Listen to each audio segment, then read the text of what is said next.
Gold, trusted gold buyers. మీరు తాకట్టు పెట్టిన బంగారాన్ని విడిపించి ఈ రోజు ఉన్న మార్కెట్ ధరకు కొనబడను.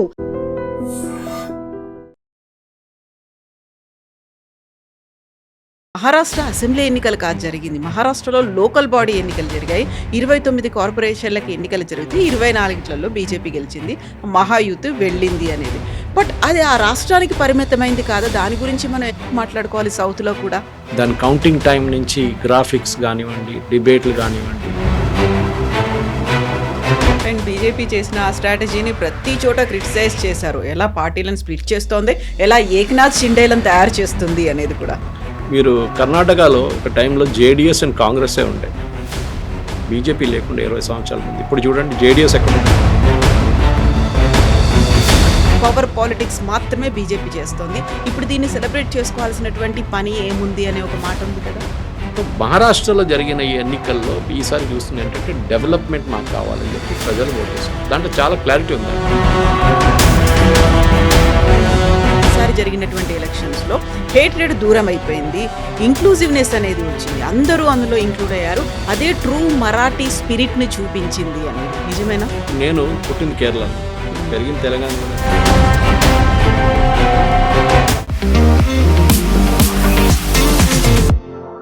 నమస్తే, నేను Kavitha. Welcome to I dream news and నిజాలు. మహారాష్ట్ర లోకల్ బాడీ ఎన్నికల్లో ఠాక్రే కుటుంబ సభ్యులు ఏకమైనప్పటికీ ఓటమి మాత్రం తప్పలేదు. దాదాపుగా 30 ఏళ్ల తర్వాత బృహన్ ముంబై కార్పొరేషన్ని బీజేపీ గెలుచుకుంది. At the same time MIM కూడా తనకున్నటువంటి పట్టుని, మంచి ఫలితాల్ని ఎంఐఎం అక్కడ సాధించింది. యాక్చువల్గా మహారాష్ట్ర లోకల్ బాడీ ఎన్నికల గురించి మనం ఎందుకు మాట్లాడుకోవాలి? మనతో పాటుగా ఉన్నారు సీనియర్ జర్నలిస్ట్ సురేష్ కొచ్చతిల్ గారు. సార్ నమస్తే. సో మహారాష్ట్ర అసెంబ్లీ ఎన్నికలు కాదు జరిగింది. మహారాష్ట్రలో లోకల్ బాడీ ఎన్నికలు జరిగాయి. 29 కార్పొరేషన్లకి ఎన్నికలు జరిగితే 24లలో బీజేపీ గెలిచింది. మహాయూత్ వెళ్ళింది అనేది.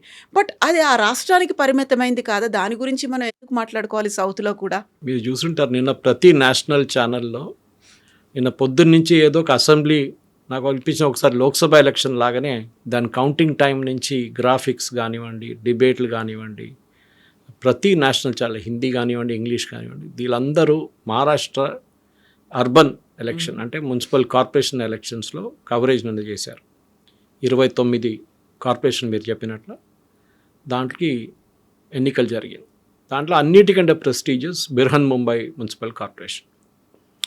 బిర్హన్ ముంబై మున్సిపల్ కార్పొరేషన్ ఎందుకు ఇంత ప్రెస్టీజ్ అంటే, ఒకటి వాళ్ళ బడ్జెట్ 73,000 కోట్ల దాకా ఉంది. ఈ సంవత్సరం బహుశా దాని కూడా ఎక్కువ కావచ్చు. ఎందుకంటే వాళ్ళ దగ్గర ఇప్పుడు దాకా ఎలక్టెడ్ కార్పొరేటర్స్ లేదని చెప్పి సెంట్రల్ గవర్నమెంట్ కొంచెం ఫండ్స్ ఆపి పెడతారు ఎప్పుడైనా. ఇక్కడ కూడా అదే జరిగింది. పంచాయత్లో సర్పంచులు లేరు, అది లేరు అని చెప్పేసి చాలా మటుకు ఫండ్స్ ఆపి పెట్టారు. ఇప్పుడు జరగబోతుంది అక్కడ ఒక కొత్త మార్పు తీసుకొస్తున్నా అని చెప్పి బీజేపీ దేవేంద్ర ఫడ్నవీస్ గారు నిన్న ఒక మీటింగ్లో దీని గురించి మాట్లాడారు. మనందరూ చెప్తున్నాం ఈ శివసేన అంటే ఆల్మోస్ట్ ఒక 35 సంవత్సరాల దాకా వాళ్ళ పట్టు ఉండే దీని మీద. దాంట్లో లాస్ట్ 20 సంవత్సరాలు బీజేపీ వాళ్ళ తోడున్నారు. కానీ బిర్హన్ ముంబై మున్సిపల్ కార్పొరేషన్ బీజేపీకి ఎప్పుడు ఒక ప్రెస్టీజ్ ఇష్యూగా మిగిలిపోయింది. సో దానికి స్టెప్ బై స్టెప్ వీళ్ళు ఒక స్ట్రాటజీ అడాప్ట్ చేశారు బీజేపీ. అఖిలేష్ యాదవ్ గారు చెప్పినట్ల బీజేపీని ఓడించాలంటే బీజేపీ లాగా పనిచేయండి అని చెప్పేసి నేను ఒక స్టేట్మెంట్ ఇచ్చారు ఆయన. ఇప్పుడు ఏం చేశారంటే, ఫస్ట్ వాళ్ళకి అర్థమైపోయింది ఆన్ దేర్ ఓన్ వాళ్ళు ఎలక్షన్ గెలవలేరు. మీరు మర్చిపోండి, లోకల్ బాడీ ఏదైనా పక్కన పెడితే కూడా మహారాష్ట్రలో ఏ ఎలక్షన్ గెలవాలంటే అక్కడున్న శివసేన పార్టీని ఫస్ట్ బ్రేక్ చేయాల్సి వస్తుంది.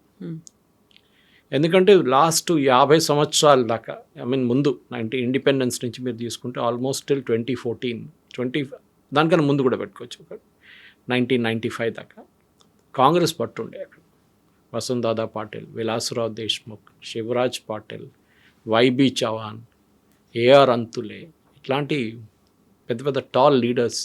కాంగ్రెస్ కంప్లీట్ మహారాష్ట్ర అంటే కాంగ్రెస్ చేతిలో. అదే టైంలో బాలాసాహెబ్ ఠాక్రే ఆయన శివసేనని తీసుకొచ్చారు. ఆయన ఐడెంటిటీ ఆఫ్ మరాఠీ పాలిటిక్స్ తీసుకొచ్చారు. దాని తర్వాత ఒక 10 సంవత్సరాల తర్వాత ఆయన కూడా హిందుత్వ వైపు వెళ్ళిపోయారు అండ్ టోటలీ ప్రో హిందుత్వ అయిపోయారు. మోదీ గారి కన్నా కట్టర్ హిందూ అయిపోయారు. ఈ టైంలో బీజేపీకి ఒక స్ట్రాటజీ ఏమైతే అర్థమైందంటే, అది బేసిక్లీ అద్వానీ టైం నుంచి మురళీ మనోహర్ జోషి గారి టైం నుంచి మారి మోదీ గారి టైంకి వచ్చినప్పుడు బీజేపీకి ఒక స్ట్రాటజీ అర్థమై, మహారాష్ట్ర ఒకరోజు పరిపాలించాలంటే శివసేన అనే పార్టీని బ్రేక్ చేయాలి ఒకటి. రెండోది కాంగ్రెస్ అనే పార్టీని అక్కడ లేకుండా చేయాలి ఒకటి. ఇది ఎట్లా చేశారంటే, ఒకటి షిండేని స్ప్లిట్ చేశారు, మనకు తెలిసిందే ఈ స్టోరీ. దానికన్నా ముందు అజిత్ పవార్తో ట్రై చేశారు, మీకు గుర్తుంటుంది. ఒక వారం కూడా ఉండేది, ఆ గవర్నమెంట్ పడిపోయింది. అది దాంట్లో దేవేందర్ ఫడ్నవీస్ గారికి పెద్ద ఒక బ్లాక్ మార్క్ నేషనల్ లెవెల్లో పడ్డది ఆయన మీద. ఎందుకంటే బీజేపీ ఎప్పుడు చేయని పని అది ఆ రోజు చేశారు, చేయకూడదు యాక్చువల్లీ, చాలా తప్పు చేశారు. గోవాలో ఒకసారి చేశారు, కానీ that was a different ball game altogether.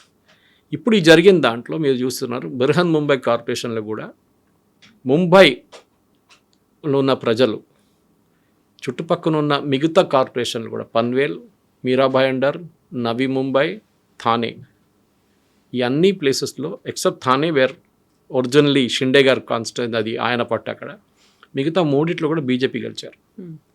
అది కాకుండా Pune, which is a Sharad Pawar, Ajit Pawar, ఏం చెప్తారు, వాళ్ళు లేకుండా అక్కడ ఏం చేయలేరు మీరు. Pimpri Chinchwad and Pune. Pimpri Chinchwad is industrial area పూణేది, అండ్ పూణే మున్సిపల్ కార్పొరేషన్. ఇది రెండు కూడా బీజేపీ గెలిచారు. నాట్ ఈవెన్ షిండే కూడా లేరు అక్కడ, బీజేపీ గెలిచారు అనమాట.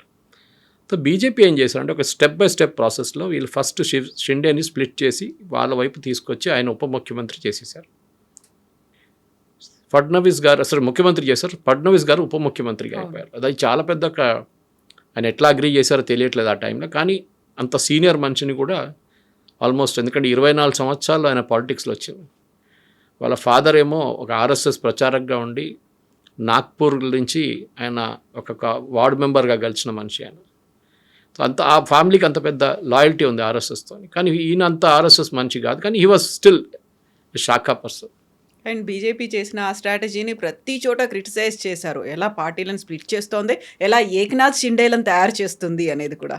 మీరు కర్ణాటకలో ఒక టైంలో జేడిఎస్ అండ్ కాంగ్రెసే ఉండే, బీజేపీ లేకుండా 20 సంవత్సరాల ముందు. ఇప్పుడు చూడండి జేడిఎస్ ఎక్కడున్నారు ఇప్పుడు. ఒక మండ్యా పార్టీ నుంచి నాన్ మండ్యా పార్టీ అయిపోయారు. ఇప్పుడు కుమారస్వామిని యూనియన్ గవర్నమెంట్లో తీసుకెళ్లారు, దేవగౌడ్ని పార్లమెంట్లో కూర్చోబెట్టారు, రాజ్యసభలో, అంతే సంగతి. Today JDS is nowhere. ఇప్పుడు వాళ్ళకి తెలిసింది, ఇప్పుడేమంటున్నారు, మేము ఒంటరిగా పోటీ చేస్తాం అది ఇది అంటున్నారు. కానీ వాళ్ళకి తెలుసు వాళ్ళ టైం అయిపోయింది.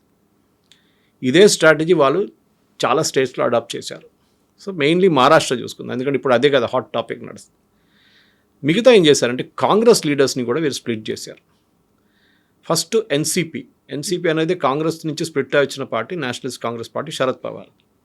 దాంట్లో ముగ్గురు పవర్ సెంటర్స్ ఉండే, శరద్ పవార్ గారు, అజిత్ పవార్ అండ్ సుప్రియా సులే, వీళ్ళు కజిన్స్ ఇద్దరు. ఈ శరద్ పవార్ ఆల్మోస్ట్ ఆయన లైఫ్ ఫినిష్ అయ్యే స్టేజ్కి వచ్చేదాకా ఇప్పుడు ఆయన ఏమనుకున్నారంటే, నా వారసత్వం ఎవరికి వెళ్తుందని చెప్పి ఒక పెద్ద డిబేట్ నడుస్తున్నప్పుడు అజిత్ పవార్ని బీజేపీ స్ప్లిట్ చేసి అటువైపు తీసుకెళ్ళిపోయారు. అక్కడ కూడా ఒక స్ప్లిట్ జరిగింది.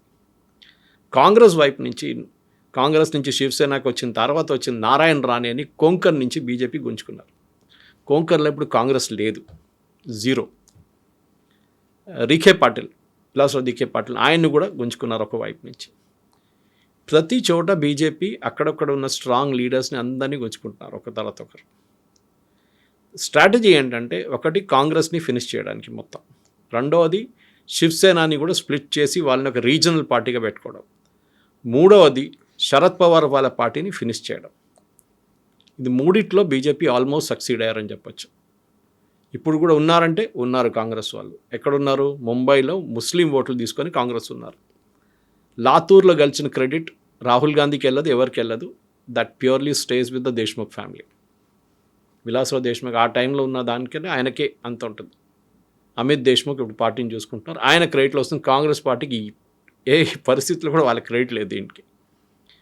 అదే టైంలో ముస్లిం ఓట్ని కాంగ్రెస్ ఓపెన్గా అక్నాలెడ్జ్ చేశారు, మాకు ముస్లిం ఓట్లు చాలు. ఇది even Uddhav Thackeray did a mistake, ఆయన కూడా ఈ తప్పు చేశారు. ఏంటి, హిందువులు గౌమూత్ర తాగుతున్నారు, హిందువులు అది చేస్తారని చెప్పాం, కానీ హిందువులు అందరు కలిసి వ్యతిరేకంగా ఓటేయడం మొదలుపెట్టారు.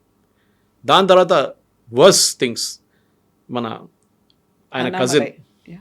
ఆయన కజిన్ వెళ్ళి మళ్ళీ ఇదే పని చేశాడు, ఏదో ఉద్ధవ్ ఠాక్రే ఇదే చెప్పిన డైలాగ్ని అదే వైపు నుంచి రాజ్ ఠాక్రే కొట్టి హిందూ వ్యతిరేకంగా, అది కాకుండా లుంగి పొంగి రస్మలై ఇదన్నీ చెప్పి హిందువుల అక్కడున్న సౌత్ ఇండియన్స్ వ్యతిరేకంగా మాట్లాడడం మొదలుపెట్టి, ఈవెన్ నార్త్ ఇండియన్స్ కూడా. అప్పుడేమైంది, మొత్తం పార్టీ మారిపోయింది. మొత్తం అందరు కలిసి south Indians, north Indians, Gujaratis, ఈ 3 కమ్యూనిటీస్ మీరు చూస్తే నిన్న అనాలిసిస్లో కూడా హోల్సేల్గా బీజేపీకి ఓటేశారు.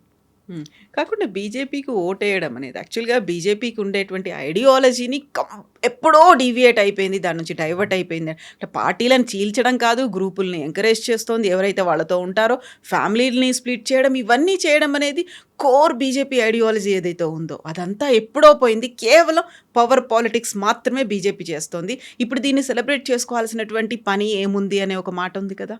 పార్టీ విత్ డిఫరెన్స్ అని చెప్పి వచ్చారు బీజేపీ ఫస్ట్. హ్మ్. కానీ వాళ్ళకు కూడా తెలిసిపోయింది కొన్ని చోట్లలో పార్టీ విత్ డిఫరెన్స్ ఉండలేరు వాళ్ళని చెప్పి. వాళ్ళు ముందుకు రావాలంటే, వాళ్ళు పెరగాలంటే డెఫినెట్గా ఇట్లాంటి పాలిటిక్స్ ఆడాలని వాళ్ళకి చాలా క్లియర్గా తెలిసిపోయింది. ఇప్పుడు మీరు జేడీయూ చూడండి బీహార్లో, అక్కడ బీజేపీకి ఎక్కువ సీట్లు వచ్చినా కానీ నితీష్ కుమార్నే ముఖ్యమంత్రిగా పెట్టుకుంటారు. ఆయన బహుశా ఇంకొక టర్మ్ ఉంటారు మ్యాక్సిమం, దాని తర్వాత ఆయన ఉండరు, పార్టీ కూడా ఉండదు. బీజేపీ హోల్సేల్గా టేక్ ఓవర్ చేసుకుంటారు బీహార్లో కూడా. చిరాగ్ పాస్వాన్ని నెంబర్ 2గా పెట్టుకొని ఆయన్ని ఎంకరేజ్ చేస్తారు.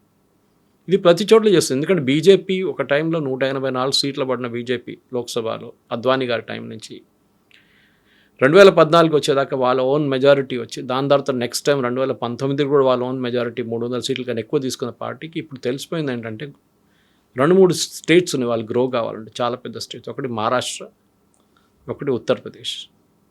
లాస్ట్ టైం ఈ రిజల్ట్లో 240 వచ్చిన ఆగిన మెయిన్ రీజన్ ఈ 2 స్టేట్లలో బీజేపీ కౌంట్ పడిపోయింది, సీట్లు తక్కువ పడ్డది అక్కడ. ఈసారి వాళ్ళకి చాలా క్లియర్గా తెలిసిపోయింది మహారాష్ట్రలో కంప్లీట్గా డామినేట్ చేయాలంటే శివసేన, నేను చెప్పినట్లు శివసేనాని ఫినిష్ చేసేసేయాలి. ఒకటి వాళ్ళ వైపు ఉన్న వాళ్ళ ఓట్లు తీసుకొచ్చేసేయాలి. అది కాకుండా కాంగ్రెస్ని ఎక్కడా లేకుండా అక్కడ దిక్కు లేకుండా చేసేసేయాలి. మూడవది ఫ్రెండ్లీగా ఉన్న పార్టీస్ని తర్వాత మన వైపు తీసుకురావాలని చెప్పి అది కూడా వాళ్ళు చేస్తున్నారు. కాంగ్రెస్ లీడర్స్ని అందరూ గుంజుకున్నారు. ఇప్పుడు జరుగుతుంది అదే. ఇప్పుడు మీరు అనలైజ్ చేస్తే మీరు నాగ్పూర్ తీసుకోండి, 3వ బీజేపీ రిటైన్ చేయడం, హోల్సేల్గా రిటైన్ చేసుకున్నారు. కానీ దీనికన్నా ముందు జరిగిన ఒక ఎలక్షన్లో నాగ్పూర్ నుంచి బీజేపీ అసెంబ్లీలోనూ లోక్సభ నాకు గుర్తులేదు కానీ ఓడిపోయారు అక్కడి నుంచి. మీరు క్వశ్చన్ ప్రశ్న అడగొచ్చు, అట్లా జరిగింది, ఇది ఎట్లా జరుగుతుంది అనేది. లోకల్ బాడీ ఎలక్షన్స్ అనే లోకల్ ఇష్యూస్ మీద ఉంటుంది, డ్రైనేజ్ కానీ, నీళ్ళు కానీ, ఎలక్ట్రిసిటీ సప్లై కానీ. ఎందుకంటే ముంబైలో మీరు చూస్తుంటే స్పెసిఫిక్లీ ముంబైలో అక్కడ చాలా మటుకు మాస్ ట్రాన్సిట్ వాళ్ళ చాలా పెద్ద ప్రాబ్లం. ఒక చోట నుంచి ఒక చోటుకి వెళ్ళాలంటే లోకల్ ట్రైన్ మీద డిపెండ్ అవుతారు వాళ్ళు, BST బస్సెస్ మీద డిపెండ్ అవుతారు. అక్కడ నడిపిస్తుంది, ఇదన్నీ నడిపిస్తుంది, ఎస్పెషల్లీ BST బస్సెస్ కానివ్వండి, మిగతా రోడ్ ఇన్ఫ్రాస్ట్రక్చర్ అంతా మున్సిపల్ కార్పొరేషన్ నడిపిస్తారు. మిర్హన్ ముంబై వాళ్ళకి 4 మెడికల్ కాలేజెస్ ఉన్నాయి. చెప్పండి భారతదేశంలో ఎక్కడైనా ఏ మున్సిపల్ కార్పొరేషన్ అయినా మెడికల్ కాలేజ్ నడిపిస్తారా? వాళ్ళకుంది. అది కాకుండా 6 మెడికల్ హాస్పిటల్స్ ఉన్నాయి, 4 స్పెషలైజ్డ్ హాస్పిటల్స్ ఉన్నాయి. ఇదన్నీ నడిపిస్తున్నప్పుడు న్యాచురల్లీ మీ ప్రెజెన్స్ ఆ గ్రౌండ్ లెవెల్ దాకా వెళ్తుంది. కవిత గారు, మీరు ఇంపాక్ట్ క్రియేట్ చేయగలుగుతారు. ఇక్కడ ఏంటి మన దగ్గర ఏంటి మ్యాక్సిమం వాడు రోడ్డు బాగాలేదు, నీళ్ళు రావట్లేదు, కరెంట్ సరఫరా బాగాలేకుంటే వాడు ట్రాన్స్కో చెప్తాడు, లేకుంటే నీళ్ళు రాకపోతే సివరేజ్ ప్రాబ్లం ఉంటే హైదరాబాద్ మెట్రో అంటారు.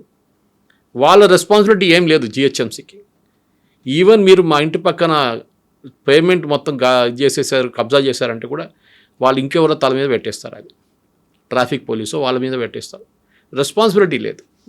సో మహారాష్ట్రలో జరిగిన ఈ ఎన్నికల్లో ఈసారి చూస్తున్న ఏంటంటే డెవలప్మెంట్ మాకు కావాలని చెప్పి ప్రజలు ఓటేశారు. దాంట్లో చాలా క్లారిటీ ఉంది దాంట్లో. ఎందుకంటే లేకుంటే ఎప్పుడో మరాఠా ఓట్సే గెలవాలి కదా బొంబాయిలో, కాదు వాళ్ళకు కూడా వచ్చినాయి అనుకోండి, 60+ సీట్లు వచ్చాయి, 69 దాకా వచ్చింది.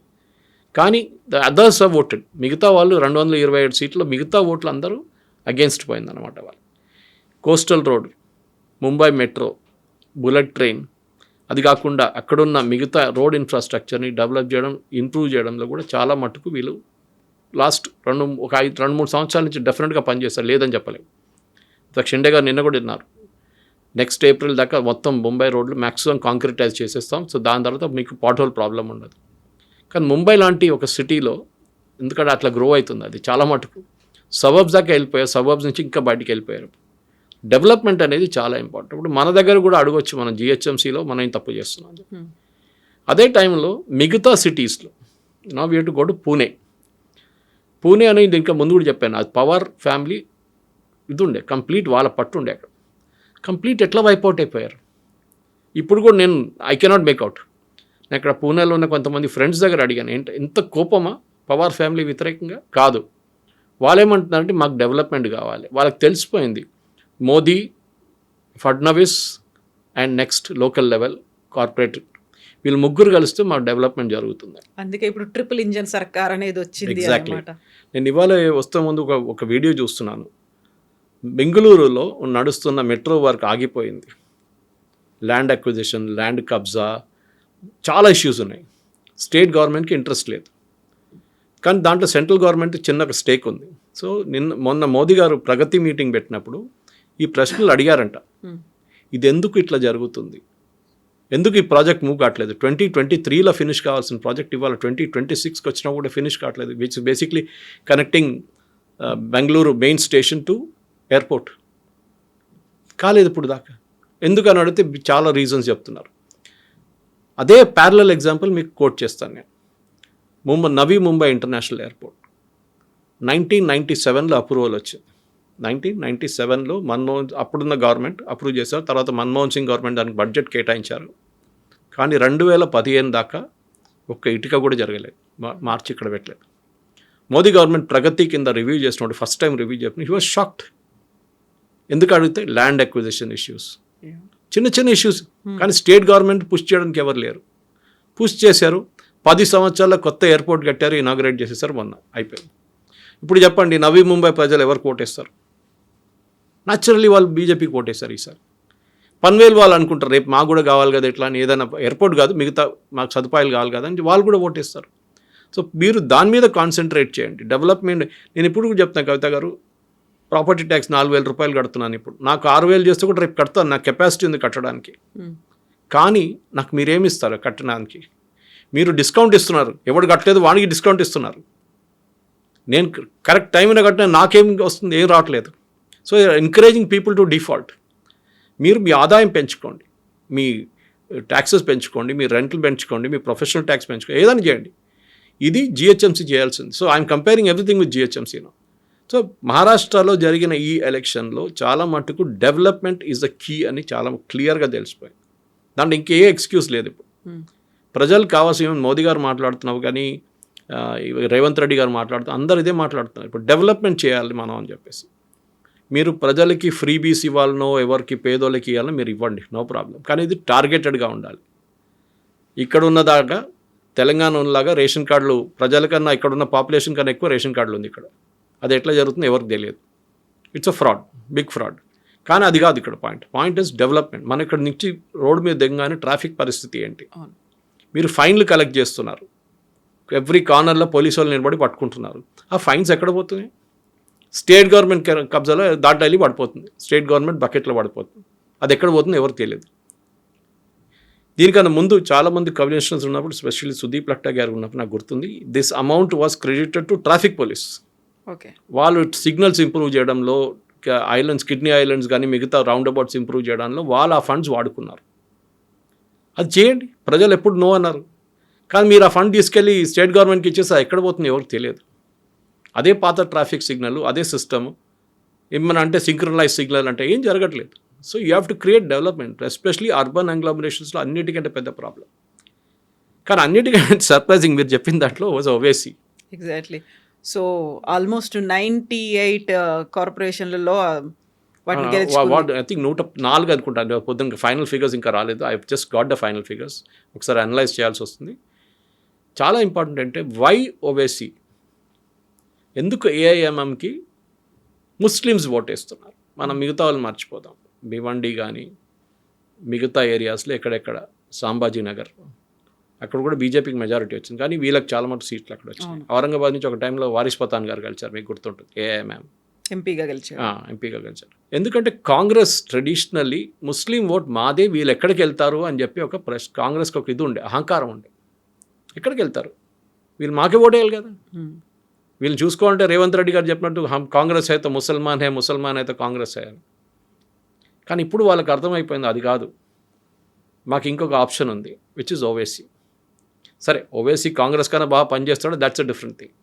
కానీ కాంగ్రెస్ ఏమైపోయిందో ఇంగ్లీష్లో అంటారు catch-22 సిచ్యువేషన్ వచ్చేసారు. ఈ ముస్లిం ఓట్లు పోయినప్పుడు హిందువులు అన్నారు మా సంగతి ఏంటరా నాయనా అని అడిగారు. మీకు ముస్లిం ఓట్లు చాలంటే మీరు ముస్లిం ఓట్లు తీసుకోండి, మా దగ్గర రాకండి అని కాంగ్రెస్ని వైపౌట్ చేసేసారు. సరే, ముంబైలో ఉన్న ముస్లిం పాకెట్స్ నుంచి చాలా సీట్లు వచ్చాయి, దాంట్లో డౌట్ లేదు. ఇన్ఫ్యాక్ట్ లాస్ట్ రిజల్ట్ డిక్లేర్ చేసిందో వాళ్ళు 7 ఓట్లతో గెలిచారు ఒక సీటు, 7 ఓట్స్. లేకుంటే బీజేపీకి 90 అయిపోతుండే వాళ్ళ పొద్దున. But the point is simple. Sambhaji Nagar కానివ్వండి, భివండి కానివ్వండి, మాలేగావ్ కానివ్వండి, ఇట్లాంటి ముస్లిం డామినేటెడ్ ఏరియాస్లో కూడా ఏఐఎంఎం చాలా పర్ఫామ్ చేస్తుంది. ఇది మనం బీహార్లో కూడా చూసాం కవిత గారు. సంబల్ ఏరియాలో 5-6 సీట్లు గెలిచారు. ఇన్ఫ్యాక్ట్ ఓవైసీ పార్టీకి ముంబైలో ఉన్న బర్హన్ ముంబైలో రాజ్ ఠాక్రే వాళ్ళ పార్టీకి ఎక్కువ సీట్లు వచ్చినాయి, వార్డులు వచ్చినాయి. That it self is a story. So ఇప్పుడు కాంగ్రెస్ భయపడాల్సింది బీజేపీ కాదు, ఎంఐఎంని. ఇక్కడ వాళ్ళు పొత్తు పెట్టుకొని ఇక్కడ మున్సిపల్ కార్పొరేషన్ నడిపిస్తారు, కానీ once out of Hyderabad Owaisi is a different animal all together. ఆయన బిహేవియర్ డిఫరెంట్ ఉంటుంది. ఆయన ఏమంటున్నారంటే నేను ఒక చార్మినార్ పార్టీ నుంచి ఆల్ ఇండియా పార్టీ కావాలనుకుంటున్నాను, దానికోసం నేను ఏమైనా చేస్తాను. బీహార్లో చూడండి, బీహార్లో ఎలక్షన్ రిజల్ట్ వచ్చిన తర్వాత ఫస్ట్ స్టేట్మెంట్ ఏమి ఇచ్చారంటే 5-6 సీట్లు గెలిచారు వాళ్ళు అక్కడ సంబల్ ఏరియాలో మోస్ట్లీ.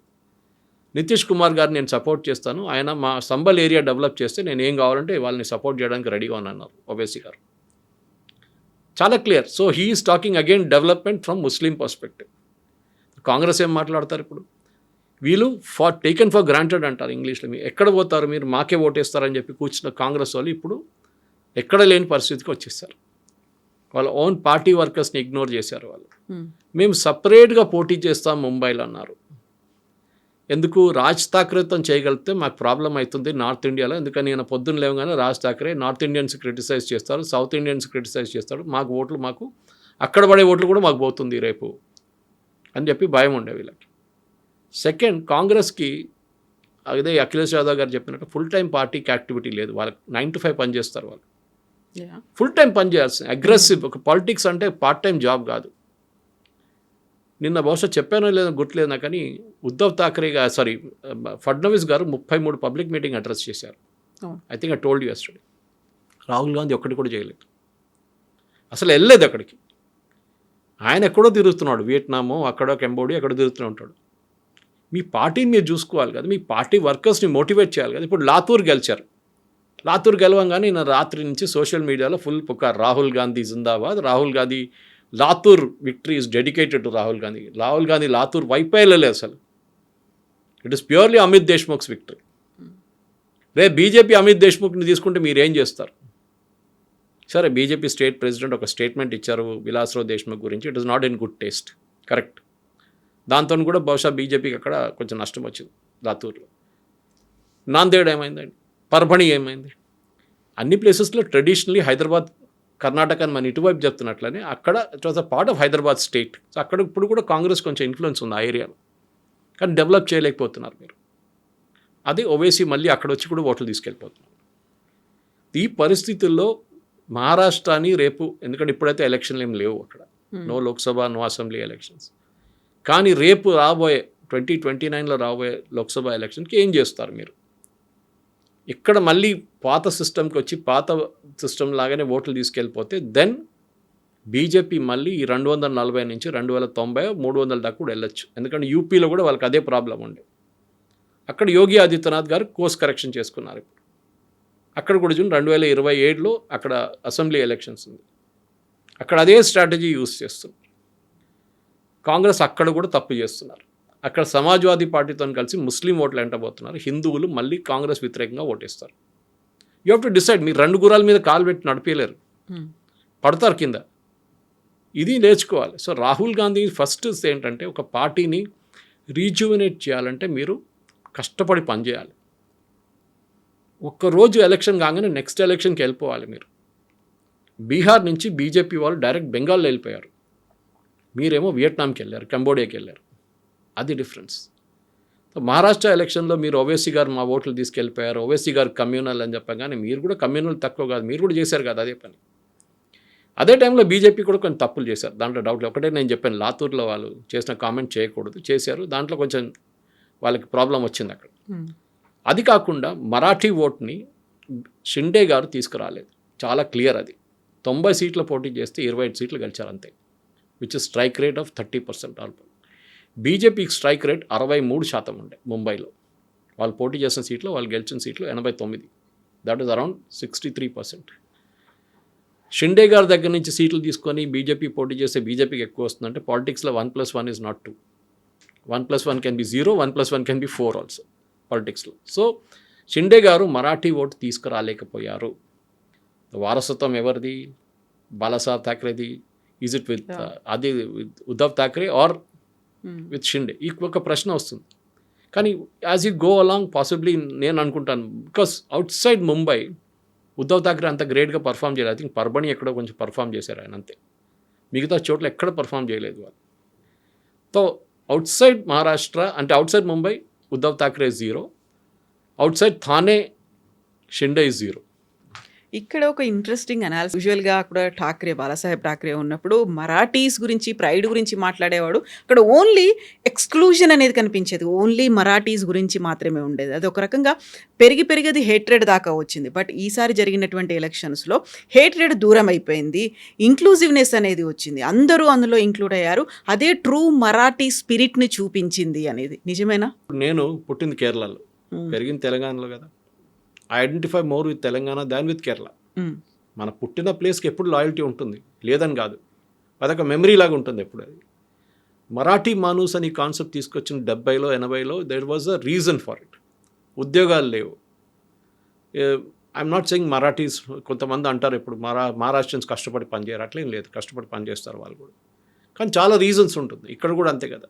నిన్న కూడా చూశాను నేను, ప్లంబర్స్ దొరకట్లేదు హైదరాబాద్లో అని చెప్పి, కానీ సాఫ్ట్వేర్ ఇంజనీర్స్ ఉంటారు. మన దగ్గర ప్రయారిటీస్ మారిపోయాయి. కేరళలో కూడా అంతే. కేరళలో Malayalis won't work there, and దుబాయ్కి వెళ్ళి పనిచేస్తారు బాగా, ఈవెన్ హైదరాబాద్కి వచ్చి కష్టపడి పనిచేస్తారు, కానీ అక్కడ పనిచేయరు. అక్కడ బెంగాలీ వాళ్ళు, బీహార్ వాళ్ళు వస్తారు. సో మీరు చెప్పిన ఈ మరాఠీ అస్మిత ఒకటి, మరాఠీ మానూస్ అని చెప్పి వీళ్ళ కాన్సెప్ట్ తీసుకొచ్చి సన్స్ ఆఫ్ సాయిల్, మా వాళ్ళకి ఉద్యోగం ఉండాలి, బీహార్ వాళ్ళకి కొట్టి పంపించేసేయండి. నార్త్ ఇండియన్స్ ఆటో ఎవడు నడుపుతాడు? అదే బీహార్ వాడు ఆటో నడుపుతాడు. కన్స్ట్రక్షన్ సైట్లో ఎవడు పనిచేస్తాడు? అదే యూపీ వాడో లేకుంటే అస్సాం వాడో లేక ఒడియా వాడో పనిచేస్తారు. So this problem is very simple. Maharashtrians, core Maharashtrians Mumbai నుంచి బయటకు వెళ్ళిపోయారు. అఫోర్డబిలిటీ ఒక నేను చెప్పాను అనుకుంటే తెలియదు నిన్న, కానీ ఒక 500 square feet 800 square feet flat మీకు కావాలంటే ఇప్పుడు ముంబైలో మీరు 2-3 కోట్లు ఇవ్వాల్సి వస్తుంది.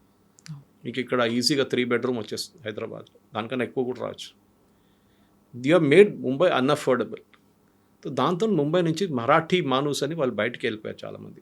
షోలాపూర్ వైపు కానీ ఈవెన్ హైదరాబాద్లో వచ్చి సెటిల్ అయ్యి చాలామంది, పూనాకి వెళ్ళిపోయారు చాలామంది. So they are moved out. మీరు ముంబైని టోటలీ అన్అఫోర్డబుల్గా చేసేసారు. అది ఇప్పుడు కాదు, అది ఎప్పటి నుంచో ఒక రియల్ ఎస్టేట్ మాఫియా అక్కడ గేమ్ ఆడింది.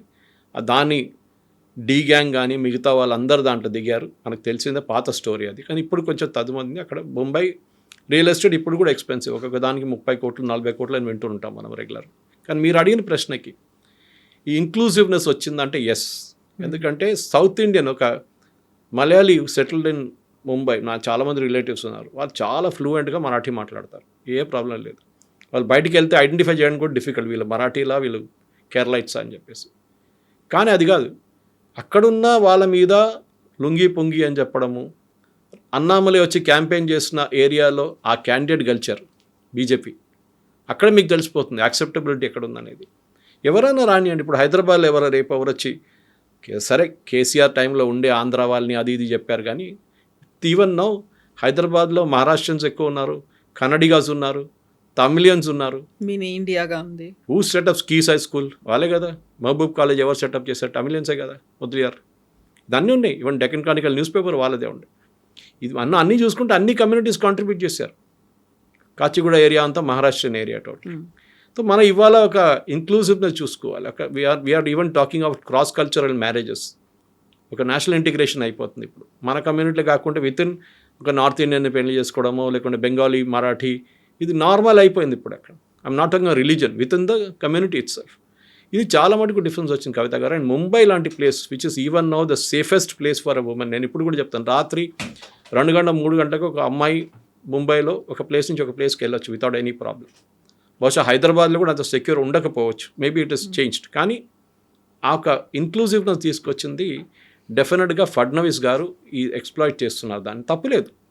అండ్ అదే అంటున్నారు, నేను I'm keeping Mumbai safe for women, metro పెట్టాను, అది కాకుండా కోస్టల్ రోడ్, ఇది అన్ని డెవలప్మెంట్ స్కీమ్స్ తీసుకొచ్చారు. దాంతో ఏమైందంటే ముంబైని కొత్త అట్రాక్టివ్, లేకుంటే ముంబై అనగానే ఆ లోకల్ ట్రైన్ ఇమేజ్ వస్తుంది మీకు, పక్కన నిలబడితే మిమ్మల్ని ఎత్తుకెళ్ళిపోతారు లోకల్ ట్రైన్ లోపలికి. ఆ ఇమేజ్ నుంచి ఒక కొత్త ఇమేజ్ వస్తుంది ముంబైకి ఇప్పుడు. సరే ఇంకా చాలా పనులు ఉన్నాయి, the load of work to be done. ఎందుకంటే వాళ్ళ దగ్గర ఉన్న మాస్ ట్రాన్సిట్ అన్నిటికంటే పెద్ద ప్రాబ్లం. వాళ్ళ దగ్గర ఉన్న ఇప్పుడున్న రోడ్లు, that is again a big problem. Garbage disposal, 10,000 metric tons garbage every day ముంబైలో జనరేట్ అవుతుంది. దాన్ని డిస్పోజ్ చేయడం అంత ఈజీ కాదు. And Mumbai is an island, ఒకవైపు సముద్రం ఒకవైపు కొండ. So you have to kind of expand only vertically or go out of the city. కానీ ఒక కొత్త హోప్, దేవేంద్ర ఫడ్నవీస్ గారు పాలిటిక్స్ పక్కన పెట్టి డెవలప్ మీద కాన్సన్ట్రేట్ చేస్తారు. డెవలప్మెంట్ డౌట్ లేదు, డెఫినెట్లీ హీల్ డూ. దాంట్లో కవిత గారు ఒక ఐ థింక్ ఇక్కడ కూడా నేను దానికి ఒక మెచ్చుకుంటాను. చంద్రబాబు నాయుడు గారు స్టార్ట్ చేసిన ఓఆర్ఆర్ని ఎవరు ఆపలేదు. రాజశేఖర రెడ్డి వచ్చారు, రోసయ్య గారు ఉన్నారు, కిరణ్ కుమార్ రెడ్డి ఉన్నారు, కేసీఆర్ వచ్చారు, తర్వాత మళ్ళీ రేవంత్ రెడ్డి వచ్చారు. ఎవ్వరూ దాన్ని ఇక్కడ ఆపలేదు. కేటీఆర్ గారు నాకు ఇప్పుడు కూడా గుర్తుంది, లాస్ట్ ఒక 3 కిలోమీటర్లు కండల్కోయ దగ్గర ఆగిపోయినప్పుడు, 7 కిలోమీటర్లు ఆయన మాట్లాడి ఆ ల్యాండ్ ఓనర్స్తో మాట్లాడి దాన్ని కంప్లీట్ చేయించు. కేదు నాయుడు మొదలుపెట్టింది కదా పోనే అనలేదు వాళ్ళు. So that continuity of policy ఉండాలి వాళ్ళు. ఆర్ఏ మిల్ కాలనీలో షెడ్ పెట్టినప్పుడు ఎందుకు ఆదిత్య థాక్రే వచ్చి ఆబ్జెక్ట్ చేసి ఆ ప్రాజెక్ట్ని ఆల్మోస్ట్ 3 సంవత్సరాలు డిలే చేశాడు ఈ ఎన్వైరన్మెంటలిస్ట్తో కలిసి. Look at the situation now. ఇప్పుడే అయిపోతుంది ఇంకా చాలా మటుకు మెట్రో, కానీ ఇంకా డిలే అవుతుంది. కానీ ఇప్పుడు almost it is catching up pace అన్నమాట. ఏ గవర్నమెంట్ వచ్చినా కానీ మీరు ప్రోగ్రెస్ ఆపకండి, continue with it. You may have a policy difference, no problem. అది చేయాల్సిందే. అండ్ ఐ థింక్ ఫడ్నవీస్ గారు ఆఫ్టర్ మోదీ హూ అనేది చాలా మటుకు క్లియర్ అయిపోయింది. 55 సంవత్సరాల్లో ఇంత ఇమేజ్ తీసుకొస్తే బహుశా ఇంకొక 10 సంవత్సరాల తర్వాత he can move to Delhi. I think ప్రధానమంత్రి అవుతారో లేదని కాదు, but at least heal get a promotion for sure. Okay. So next is Fadnavis అని మనం ఫిక్స్ అయిపోవచ్చు ఇంకా. బహుశా ఉండొచ్చు. బీజేపీలో కాడర్ బేస్ పార్టీ, ఎక్కడి నుంచో లేని నితిన్ నవీన్ తీసుకొచ్చి పార్టీ ప్రెసిడెంట్ చేస్తే exactly definitely anything can happen. Yes sir. Thank you so Thank you very much. much. Thank you.